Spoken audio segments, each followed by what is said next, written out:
Buenos días con todos.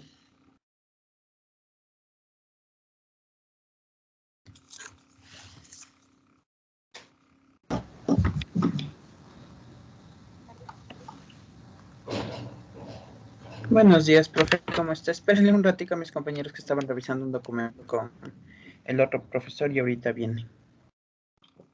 No hay problema.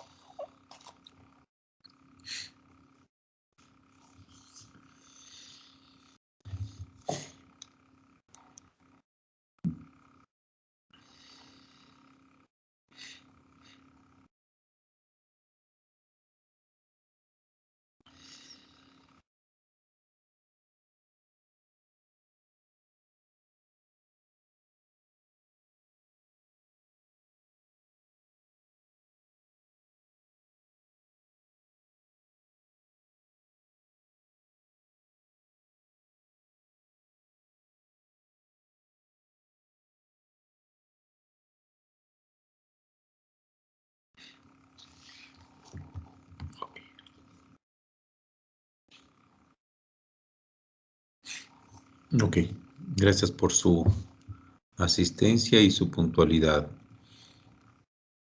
¿Alguna pregunta, por favor? ¿Alguna duda? ¿Algo que no esté claro de lo que estamos estudiando?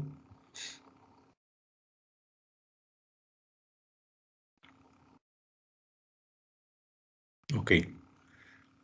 El día de ayer habíamos concluido la primera parte del taller número 3 con el ejercicio que consta en su aula virtual. Habíamos hecho los cálculos de la propensión marginal a consumir, de la propensión marginal al ahorro y del multiplicador del gasto en el escenario de una política fiscal expansiva y para los datos globales de la economía. Pasamos del punto A al punto B, del punto B al punto C y del punto A al punto C, que son los saltos en los cuales se evidencia la política fiscal expansiva. Hicimos las interpretaciones, argumentamos algunas cosas al respecto y con eso, al menos la parte presencial, por así decir, de ese ejercicio, lo damos por terminado y ustedes ya saben qué es lo que tienen que hacer con esa primera parte y cómo tienen que prepararla. Recuerden que la evaluación de esta unidad está prevista para el día viernes 27 de agosto. Por lo tanto, cualquier duda, cualquier comentario, cualquier aclaración sobre el tema del taller número 3 y en general sobre la unidad número 3, se las puede realizar obviamente hasta el día jueves 26 de agosto. Voy a poner en sus pantallas el documento que tiene la segunda parte del taller número 3, cuyo archivo consta en Microsoft Teams y el vínculo que los lleva a Microsoft Teams está cargado en su aula virtual. ¿Me confirman si lo están viendo, por favor? Sí, profe. Gracias. Ok. Este documento es el capítulo 15 de un texto de macroeconomía escrito por un premio Nobel de Economía. Como aclaramos el día de ayer, vamos a trabajar con las preguntas que están limitadas, por así decirlo, con la línea azul.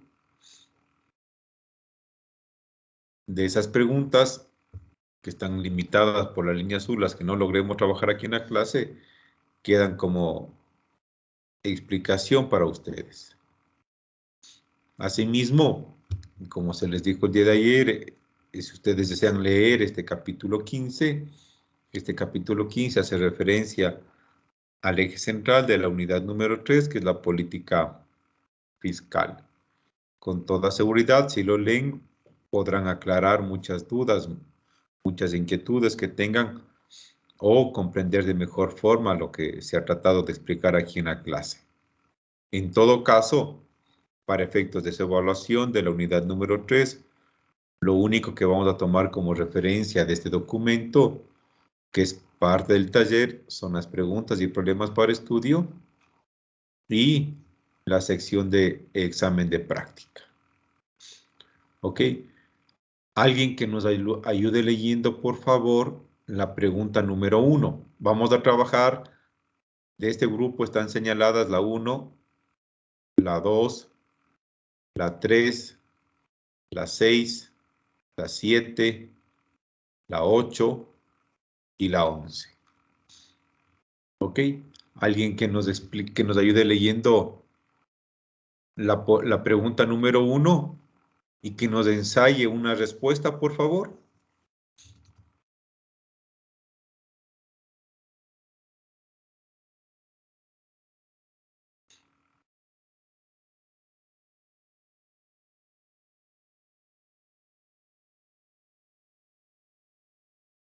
Ok. La pregunta número 1 dice, explique la forma en que la política fiscal discrecional combate la recesión y la inflación. Vamos a recuperar, por así decirlo, a recordar algunos temas vinculados con la política fiscal para poder responder esa pregunta.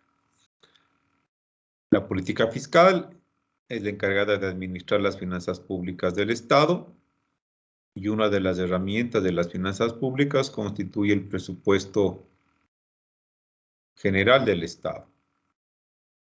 El presupuesto general del Estado tiene los ingresos públicos y los gastos públicos. Cuando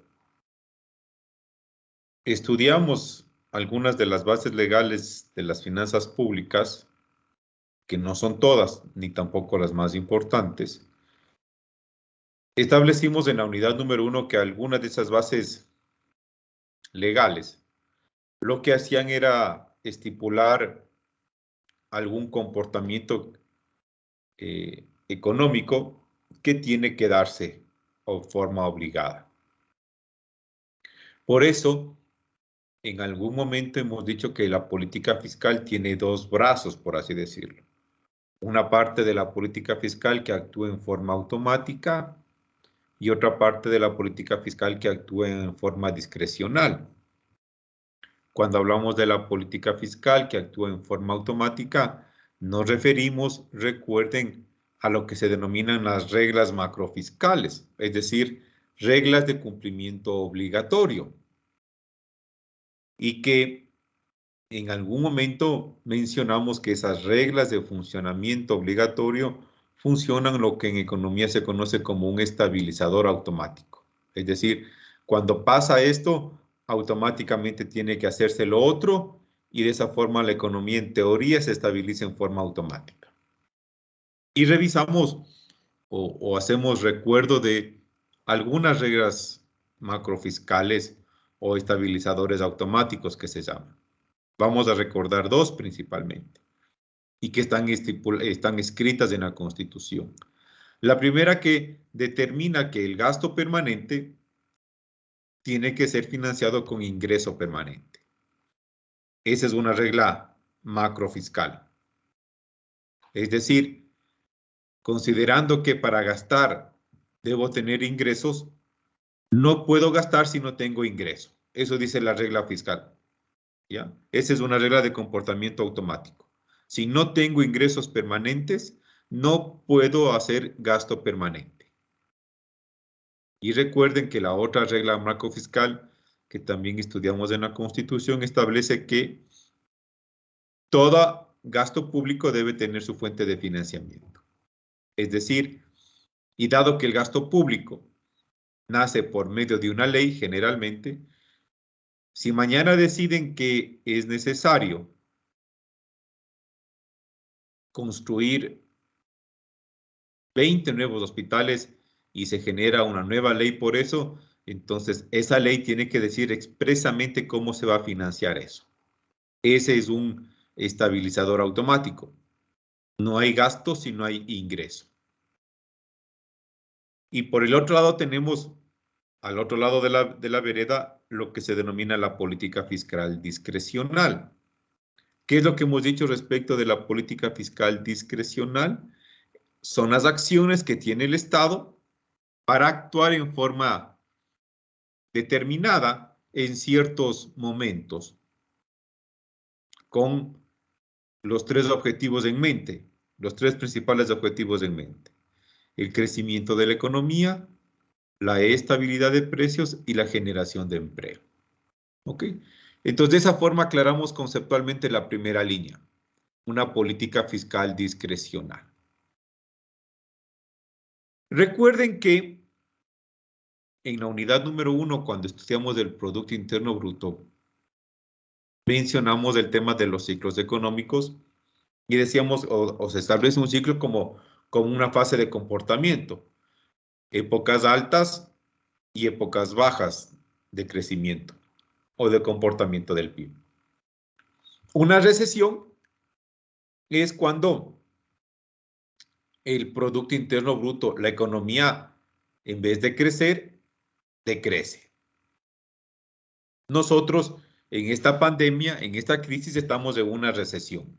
Es decir, en vez de aumentar el PIB, se está disminuyendo. Esa es una recesión. Y la inflación es el incremento de los precios, el incremento permanente de los precios. Entonces la pregunta dice, ¿de qué forma la política fiscal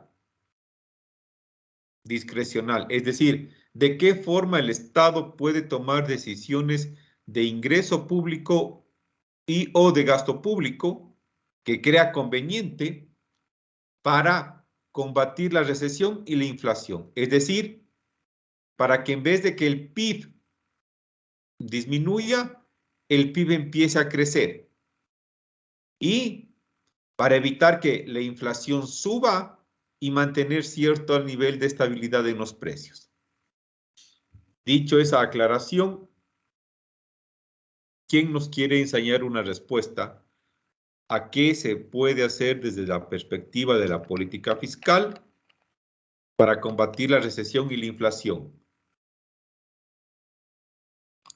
Recuerden que desde el punto de vista de los ingresos nos hemos concentrado en los ingresos tributarios,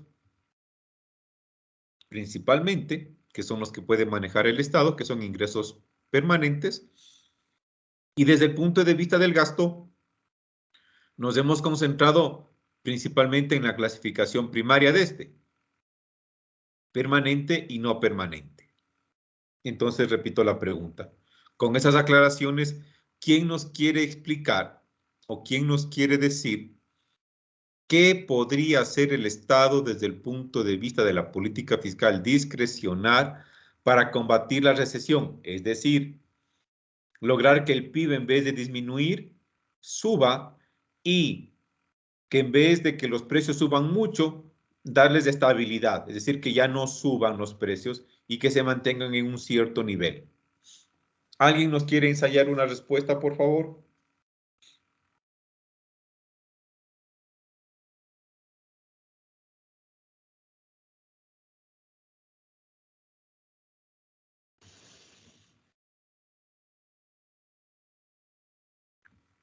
Ok. Profe, yo puedo. Por favor. Una medida podría ser que el gobierno establezca precios fijos para cierto tipo digamos, de productos, sobre todo los de la canasta básica, evitando así que las variaciones del mercado dentro de la economía afecten su precio y se disparen o se contraigan de maneras agresivas en tiempos de inestabilidad económica. Ok. Esa es una medida que podría darse, la fijación de precios. Pero la fijación de precios no es una medida de política fiscal, pero puede funcionar, es decir, le pongo un límite a los precios y por ende, al menos en la teoría, pongo un límite al crecimiento de los precios. ¿Ya? Al menos en la teoría y en el papel, la medida debería funcionar. Ojo, no hay medida de política económica perfecta. Siempre hay pros y contras, pero la respuesta es correcta. Aunque, insisto, no es una acción de política fiscal. El control de precios es una política económica que se realiza a través de la política comercial. ¿Okay? En la política fiscal lo que tenemos es el manejo de ingresos públicos y de gastos públicos. Pero insisto, puede ser una opción para controlar la inflación. ¿Alguien más, por favor? Sí, ya, profe, lista. Por favor. Sí, ya, profe. Como sabemos y usted nos ha explicado en clases, dentro de la política fiscal discrecional, entre lo que es la política fiscal expansiva y la política fiscal restrictiva, ¿no? Entonces, ¿de qué forma la política fiscal discrecional combate la recesión y la inflación? Se podría decir aplicando una política fiscal expansiva, donde nosotros aumentamos el gasto público y bajamos los impuestos, lo que contrae consigo es el aumento del consumo y la inversión para detener esta recesión, y a su vez aumentamos la demanda agregada y la producción. De igual manera estamos hablando como ya de un crecimiento económico y a su vez también aumenta el empleo. Sin embargo, este puede tener un efecto colateral, como es aumentar la inflación. De acuerdo. Totalmente clara la respuesta. Voy a tomar tu respuesta. Recuerden que hemos estado insistiendo que en la parte, sobre todo cuando hicimos el taller número 3, en que la política fiscal puede ser expansiva y puede ser restrictiva. La política fiscal expansiva es la que, ya sea a través del gasto público y o de los ingresos públicos, el Estado pone más dinero en la economía. Y la política fiscal restrictiva es aquella en la cual el Estado, a través del ingreso público y o del gasto público, pone menos dinero en la economía. La teoría dice que cuando la economía está en recesión, es decir, que el PIB está bajando y lo que se requiere es que el PIB aumente, ya lo dijo su compañera, el Estado lo que tiene que hacer es tener una política fiscal expansiva, es decir, darle dinero a la economía para que con ese dinero, basado en la propensión marginal a consumir, en la propensión marginal al ahorro y en el multiplicador del gasto, se genere consumo y que con ese consumo se genere crecimiento. Recuerden que hemos insistido que uno de los factores o uno de los elementos para generar crecimiento es la capacidad de la economía para hacer transacciones. ¿Ok? Pero ya lo dijo también su compañera. Con una política fiscal expansiva, yo puedo atacar el problema de la recesión. Sin embargo, no puedo atacar el problema de la inflación. ¿Ok? Vamos a asumir, una de las definiciones de inflación dice que la inflación sucede cuando la oferta agregada, perdón, cuando la demanda agregada es mayor a la oferta agregada. Es decir, cuando las personas queremos consumir más de lo que venden las empresas. Entonces lo que tenemos es una presión sobre los precios. Una política fiscal expansiva que me ayude a manejar una recesión me puede llevar a la inflación. ¿Por qué? Porque como la política fiscal expansiva le da a la economía mayor capacidad de compra, mayor capacidad de consumo, es muy posible que me genere inflación. Por lo tanto, si el Estado lo que desea es controlar la inflación, deberá poner en práctica una política fiscal restrictiva, es decir, limitar la capacidad de compra de las personas para tratar de adecuar la oferta agregada a la demanda agregada. Esta pregunta número 1, el estudio de esta pregunta, obviamente la pueden encontrar en este documento capítulo 15, pero también la pueden encontrar en forma de gráfico y un poquito más desarrollada en el vínculo que tienen en su aula virtual que se llama Yirepa. ¿Ok? ¿Alguna aclaración, por favor? ¿Algún comentario más respecto de la pregunta número 1?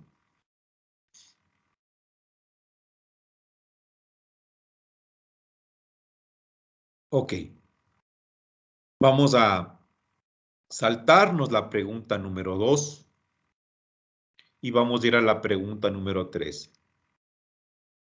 El hecho de que nos saltemos la pregunta número 2 no significa que no tiene que ser estudiada por ustedes para su evaluación.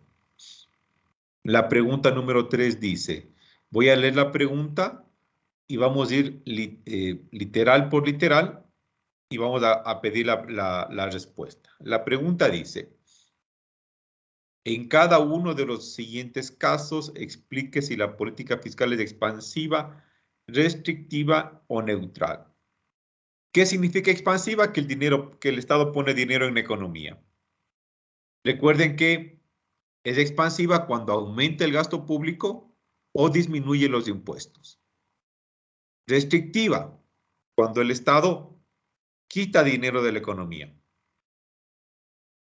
Disminuye el gasto público y o aumenta los impuestos. O neutral, cuando el Estado en la misma cantidad que quita pone. ¿Ok? Punto A. El gobierno disminuye el gasto. ¿Es una política pública y fiscal expansiva, restrictiva o neutral? Restrictiva, profe. Es una política fiscal restrictiva. La disminución de gasto quita capacidad de consumo. B. El gobierno aumenta los impuestos. ¿Expansiva, restrictiva o neutral?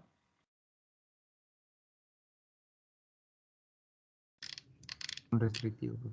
Es restrictiva. El aumento de impuestos quita capacidad de compra. Literal C. El gobierno aumenta el gasto y disminuye los impuestos de una cantidad igual. Política fiscal expansiva, restrictiva o neutral.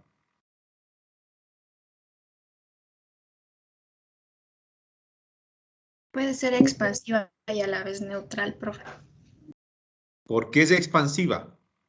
Porque está aumentando el gasto público y bajando los impuestos.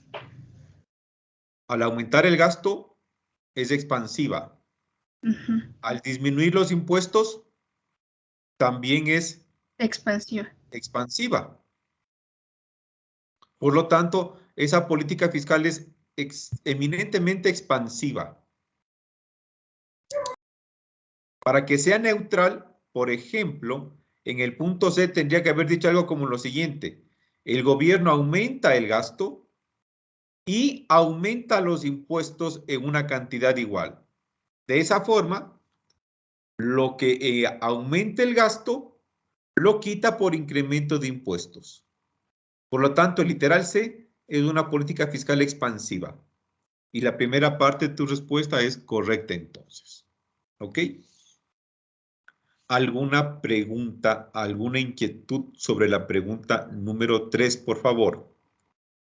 Algo que no esté claro.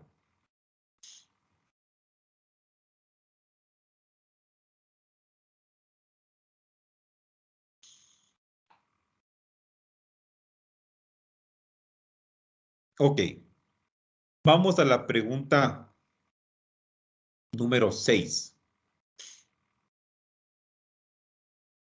En la pregunta número 6, yo voy a leer la pregunta número 6 hasta donde nos interesa responder la pregunta. ¿Ok? En este punto primero. Suponga que una economía opera en el nivel de pleno empleo del PIB real y la propensión marginal a consumir es de 0.9. Pronostique el efecto de un aumento del gasto público de 50.000 millones, compensando con un aumento de impuestos de 50.000 millones. La última que dice compensada con un aumento de impuestos de 50.000 millones, no la vamos a considerar porque todavía no vemos el concepto del multiplicador del impuesto. Hemos trabajado solamente con el multiplicador del gasto. Perdón, con la propensión marginal a consumir y el multiplicador del gasto. Algunas aclaraciones conceptuales. ¿Qué significa nivel de pleno empleo? Recuerden, cuando hicimos el taller número 2, la frontera de posibilidades de producción, que es lo que decíamos. Todos los puntos en la frontera de posibilidades de producción cumplen la condición de que se utilizan los recursos en su máximo potencial y en toda su cantidad.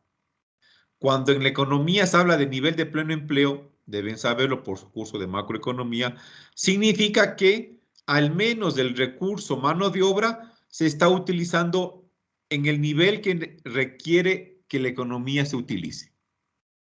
Ese significa pleno empleo.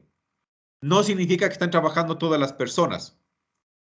Significa que están trabajando todas las personas que la economía necesita que trabajen, que es diferente. ¿Ok? Y la propensión marginal a consumir es del 0.9. ¿Qué significa el 0.9? ¿Quién nos quiere decir qué significa el 0.9 de esa propensión marginal a consumir?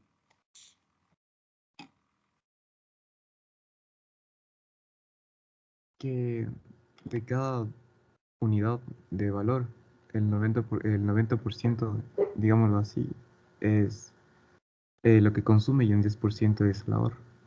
Totalmente de acuerdo. Por cada dólar de ingreso se consume el 90%, 0.9, y se ahorra el 10%, 0.1. Dice, pronostique el efecto de un aumento del gasto público de 50.000 millones. Vamos a trabajar solamente con el 50 para quitarle los 1.000 millones. ¿Cómo se calcula el multiplicador del gasto? Recuerden que la formulita del multiplicador del gasto dice divida 1 entre 1 menos la propensión marginal a consumir. ¿Quién nos quiere decir entonces cuánto es el multiplicador del gasto en el ejercicio número 6, por favor? Solamente trabajando con los 50, no le pongan todos los ceros. Asuman que dice 50 dólares. Para efectos es exactamente lo mismo. Yo, profe. ¿Cuánto es el efecto? 500.000 millones. Porque si calculo el multiplicador del gasto aplicando la fórmula 1 menos 1, 1 dividido para 1 menos la propensión marginal al consumo, me sale 0,10, que es la propensión marginal al ahorro. Y eso le multiplico por los 50, me sale 500. 0.1, a ver, vamos a ir por partes. ¿Cuánto te dio el multiplicador del gasto?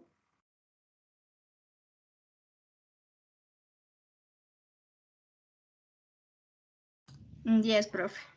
10. ¿Cómo llegaste al multiplicador del gasto? Aplicando la fórmula de 1 dividido para 1 menos la propensión marginal al consumo. De acuerdo. Estamos todos ahí, ¿no es cierto? Esa división de 1 dividido para 1 menos la propensión marginal a consumir nos da un multiplicador de 10. ¿Qué significa ese 10? Que por cada dólar de aumento del gasto público, ese dólar se va a convertir en 10 dólares. Por lo tanto, y tu respuesta exacta, muchas gracias. Por lo tanto, si, perdón, se cortó la comunicación un poco. Por lo tanto, si el gasto aumenta en 50, esos 50 se convierten en 500 por efecto del multiplicador del gasto. 50 por 10. Por cada dólar, aumenta 10. Si aumenta 50 dólares, va a aumentar 50 veces 10, es decir, 500. ¿Ok? ¿Alguna pregunta sobre el número 6, por favor?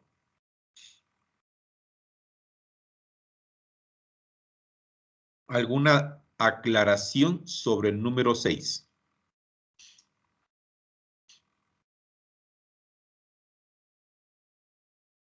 Ok. Vamos al número 7. ¿Quién nos lee la pregunta número 7? ¿Y quién nos quiere ensayar una respuesta a la número 7, por favor?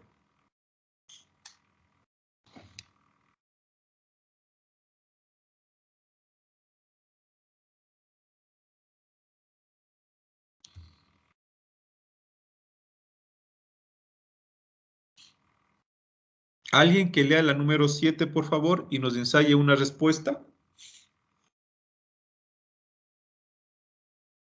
Yo, Gracias.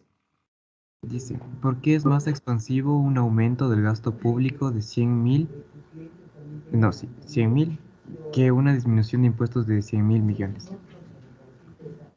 Bueno, yo supongo que al momento que nosotros aumentamos nuestra inversión al gasto público, siendo el gobierno, primero se genera el, el pago de salarios. Entonces, esto directamente hace que todas las personas ya puedan consumir y puedan gastar más, por lo cual, haciendo efecto del multiplicador del gasto, van a recibir un menor porcentaje, o sea, cada familia va a recibir cierto porcentaje y se va a multiplicar. Aparte de esto, se vuelve a recolectar este valor por todo lo que consuman y los impuestos del IVA y otros que Ok. corresponden a eso. Totalmente de acuerdo con tu respuesta. La pregunta dice, ¿por qué es más expansivo un aumento del gasto público que una disminución de impuestos? Y su compañero lo acaba de decir. De hecho, las dos medidas son política fiscal expansiva, ¿no? Aumento del gasto y disminución de impuestos. Pero ¿por qué es más expansivo el aumento del gasto público? Porque el gasto público llega más rápido y a más personas que una disminución de impuestos. No es lo mismo. Voy a tomar como referencia lo sucedido el día lunes de esta semana. El presidente decide eliminar el impuesto a la salida de capitales para la compra de pasajes. La disminución de impuestos baja del ISD es una política fiscal expansiva. Pero esa política fiscal expansiva solamente llega a las personas que compran el pasaje y cuando compren el pasaje.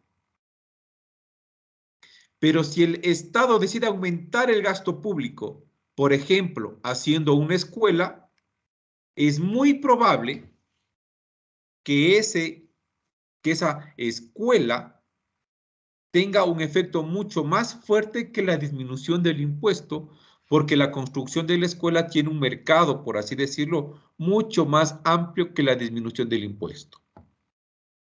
Pero la respuesta es porque el gasto público llega más rápido y a más personas.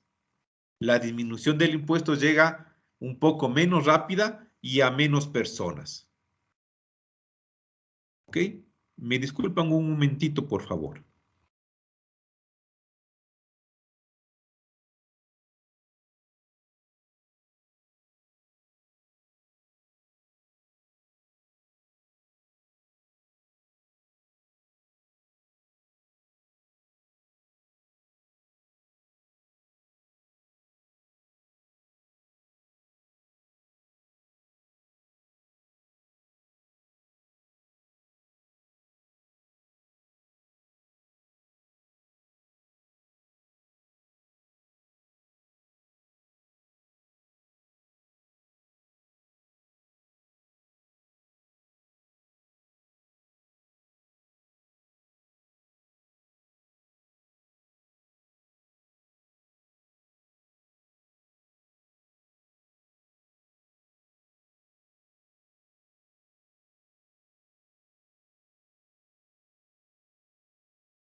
Ok, disculpas por la interrupción.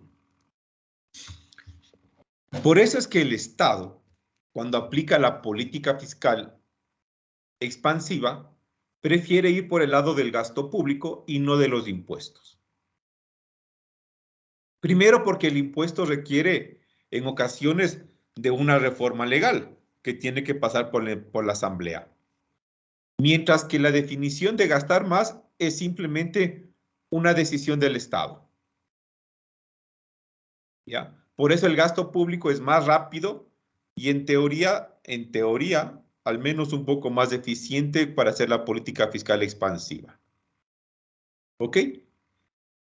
De hecho, como dijimos, la pregunta 7 es una política fiscal expansiva. Y por último, la pregunta número 8. Alguien que nos la quiera primero leer la primera parte y ensayar una respuesta a la primera parte. La 8 está vinculada con lo que acabamos de discutir en la pregunta número 1. ¿Quién nos lee la primera parte de la pregunta número 8 y nos ensaya una respuesta a esa primera parte, por favor?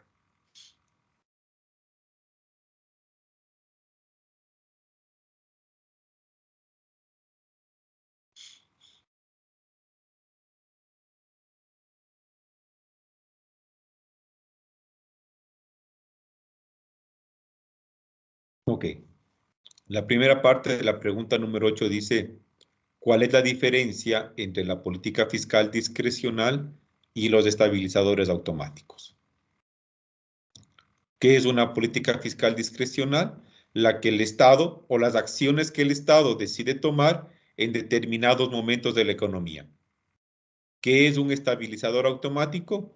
Son las reglas macrofiscales que funcionan siendo repetitivos en forma automática.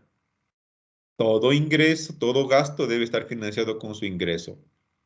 El gasto permanente solamente puede ser financiado con ingreso no permanente.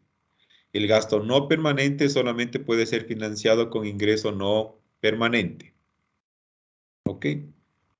Una política fiscal discrecional, insistimos, el Estado actúa con determinadas herramientas de política fiscal de acuerdo al momento que está en la economía. El estabilizador automático funciona automáticamente siendo repetitivos.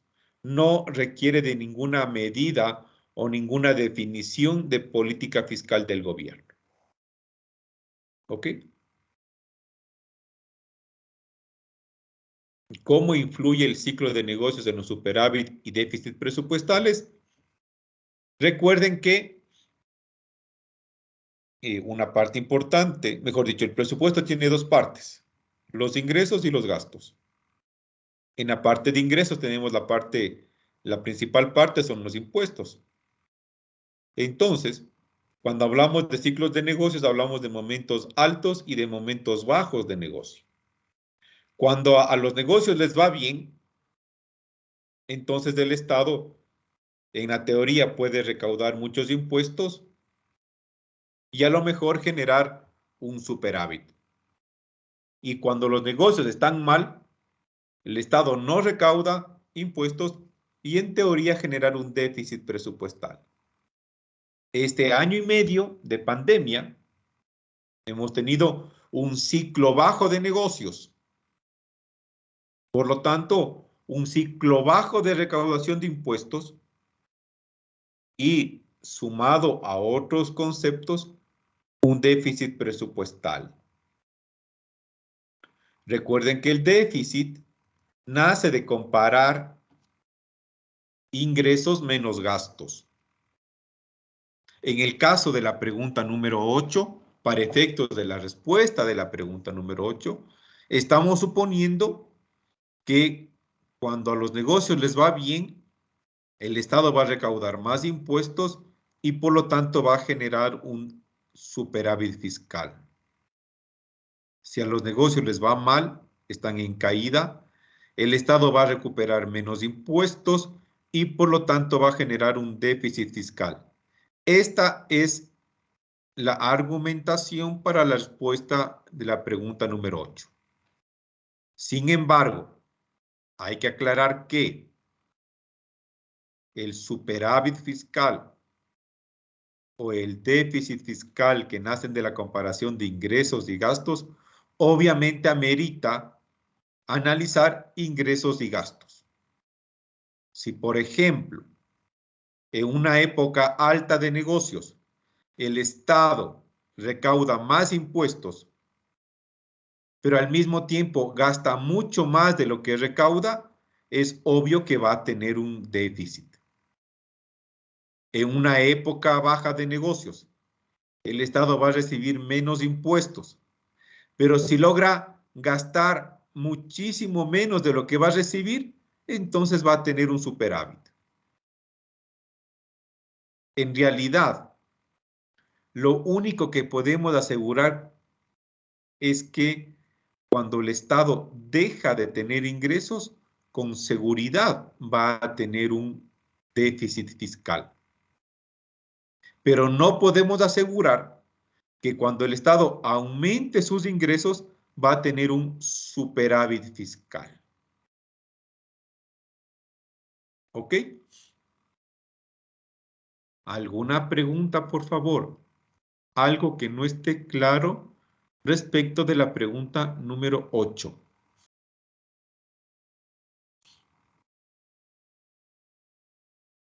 Ok, entonces, la clase tiene que estudiar y preparar para su evaluación de la sección Preguntas y problemas para estudio, la pregunta número 2 y la pregunta número 11. La 2 y la 11 tienen que ser estudiados y preparados por ustedes. Hemos respondido aquí en clase la 1, la 3, la 6, la 7 y la 8, que es la que están, que son las que están, perdón, se cortó la comunicación. Entonces, repito, para efectos de su estudio, de esta sección, preguntas y problemas para estudio, la clase debe estudiar y preparar por su cuenta la 2 y la 11. Hemos hecho la 1, la 3, la 6, la 7, la 8. ¿Ok?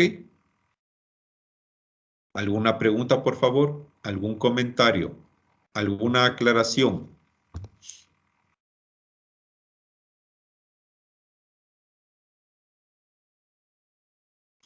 Ok.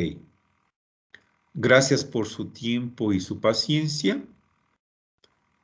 Que tengan una bonita tarde y que disfruten el feriado. Y nos veríamos y escucharíamos el próximo día jueves. Las sesiones del día jueves y viernes de la próxima semana, pues muy probable que máximo hasta el día, no, entre jueves y viernes, acabemos del taller número 3, con lo cual la semana del 16 de agosto vamos a estudiar los puntos conceptuales que nos faltan de la unidad número 3 y con eso y su estudio individual estaríamos listos para la evaluación de la unidad del día 27. ¿Sí, Jonathan Daniel? Profe, disculpe, sé que ya dijo sobre las preguntas, pero pensé que se iban a aclarar un poco. Era sobre la pregunta número 8, profe. Si ¿me puede repetir esa, o sea, todo esto? Se me perdí. Por A favor, ver, profe. tranquilo. Regresamos a la pregunta número 8. ¿Cuál es la diferencia entre la política fiscal discrecional y los estabilizadores automáticos? Sí, profe. La política fiscal discrecional es cuando el Estado decide actuar por su cuenta en un determinado momento. Los estabilizadores automáticos son reglas macrofiscales establecidas generalmente por ley. Y por lo tanto el Estado ni siquiera tiene que pensarlas, tiene que hacerlas actuar. Una política fiscal discrecional, lo que hizo el Estado el día lunes, baja o elimina el impuesto a la salida de capitales para la compra de pasajes. Un estabilizador automático o una regla macrofiscal de cumplimiento obligatorio. El gasto permanente tiene que ser cubierto con ingreso permanente. El gasto no permanente tiene que ser cubierto con ingreso no permanente. Todo gasto debe tener su fuente de ingreso. Ese es un estabilizador automático. Cuando pasa algo, automáticamente pasa lo otro para estabilizar. En cambio, en la política fiscal discrecional queda a decisión del Estado, en base a su análisis, el tomar o no una acción para afrontar tal o cual problema. ¿Está claro la primera parte, Jonathan Daniel? Sí, profe. Ok, vamos con la segunda. ¿Cómo influye el ciclo de negocios en los superávit y déficit? Los negocios, como ustedes saben, al igual que la economía, tiene épocas altas y épocas bajas.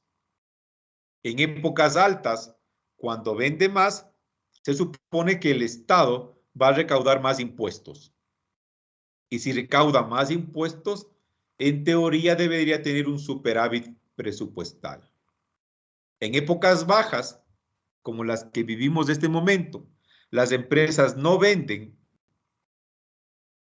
el Estado va a recaudar menos impuestos y en teoría va a tener un déficit fiscal. Lo que hemos dicho es que,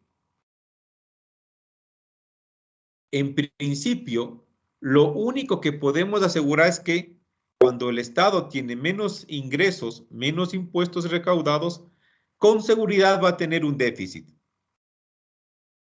Pero cuando el Estado recibe más ingresos por impuestos, no podemos asegurar que va a tener un superávit. El superávit y el déficit nacen de la comparación de los ingresos y los gastos. El Estado puede aumentar sus ingresos, puede recaudar más impuestos, pero si gasta más de lo que recauda, va a tener un déficit.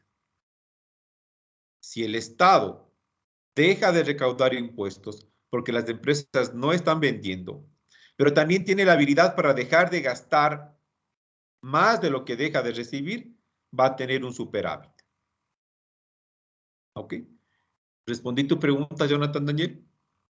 Sí, profe, muchísimas gracias. A ti por la pregunta. ¿Algo más, por favor? Ok. Cuídense mucho, que pasen muy bien, un bonito fin de semana. Igualmente, profe, muchas gracias. Cuídese, profe, hasta luego, gracias.